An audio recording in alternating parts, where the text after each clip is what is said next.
Yesterday, I think I was in shock. This is the second time the FBI has contacted me telling me that there's a threat on my life, and there is nothing they can do about it. Just as like a regular ass Black person, I'm obviously afraid of being killed by the police, and um, but then as a Black person who's actually like a civil rights leader, movement leader, it's no longer just about the police. It's about vigilantes. It's about people who are, you know, purposefully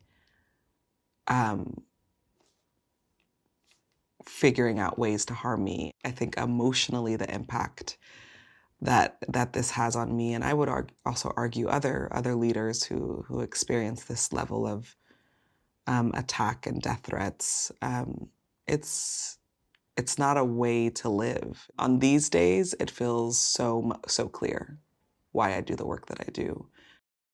I am not going to be truly protected in this current system. That's why I'm fighting for a different world.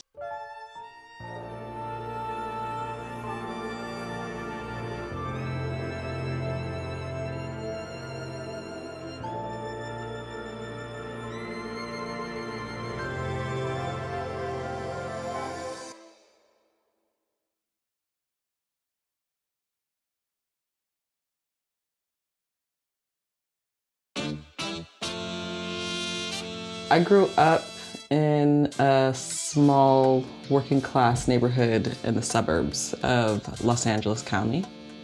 Some of the most egregious acts of violence came from the police against me and my family and my community. Lots of helicopter policing, the ghetto birds shining their lights in my window. The earliest time I had police in my home was during a raid when I was 5 years old. The LA we grew up in was jail, absolutely. Policing, certainly. That's the LA that shaped all of us. We were a generation of youth that were very criminalized.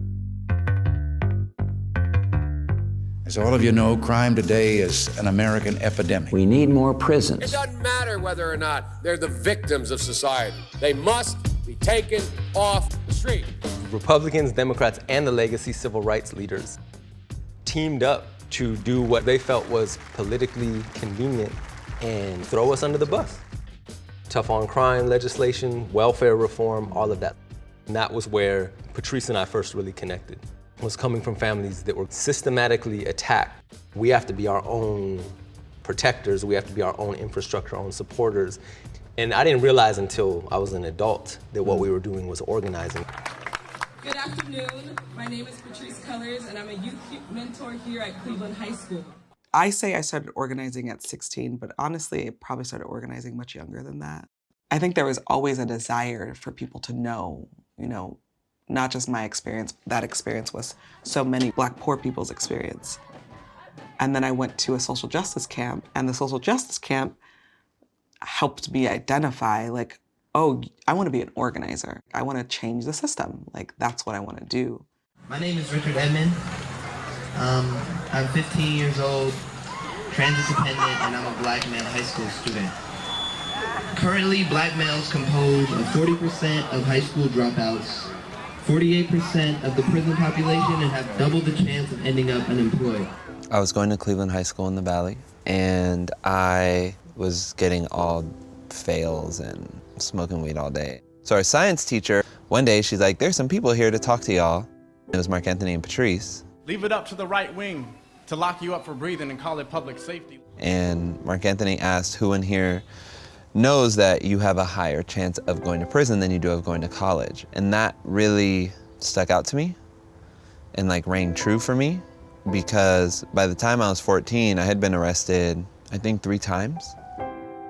Our Los Angeles Unified School District has their own separate police department. It's not LAPD, it's not the Sheriff's Department.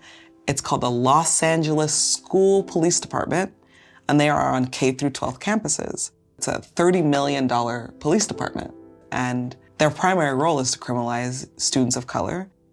Our main concern for today is the crisis youth are facing in LAUSD schools regarding the criminalization of tardiness and truancy. We started this group called the Community Rights Campaign, The first thing we did was survey young people who went to LAUSD to ask them about their experience with the police. And the thing that stood out for us the most is that young people were receiving truancy tickets when they were late to school. Over 14,000 students in a 2-year span had been issued truancy tickets. Many of those truancy tickets unpaid, meaning that by the time students became of age to get a license, they couldn't get their license. Their credit was already being ruined because they couldn't pay for their tickets. Some of the students were dropping out because they were like, you know what, I'm just getting harassed.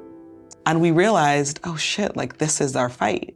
We, the people of the CRC of sound mind, body, and soul, demand that all citing of truancy tickets cease and desist. Don't push me, help me, educate me. The very first time we got an article about truancy in the LA Times, the comments in the comment section were so fucking racist. Basically all the 80s, 90s language around Black and brown children, and like, who gives a fuck about them? And they're all gangbangers anyway. And so the work of that 6 years was not just about changing the daytime curfew law so that young people weren't going to be ticketed, but it also was about changing the community's ideas about young Black and brown people and reminding people, mostly white people in suburban areas, that Black and brown children were just that, children. And they deserved an education, they deserved not to be policed.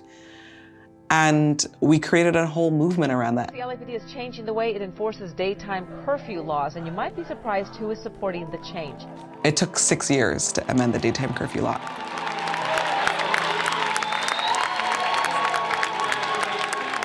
Today is a huge victory, a shift in consciousness, to be honest, and I'm feeling really moved and really inspired, and I'm reminded why we do this work. I remember, just like talking to the camera and being like, this is the work of an organizer. This is the work of what we do. We help change the conditions for people who are directly impacted by the state. Organizing victories get us closer and closer to freedom. So each time we win something, it's not to then be like, the work is done. We create more victories and more openings so people understand the possibility of winning and being free and living in the abolitionist world that we want to live in.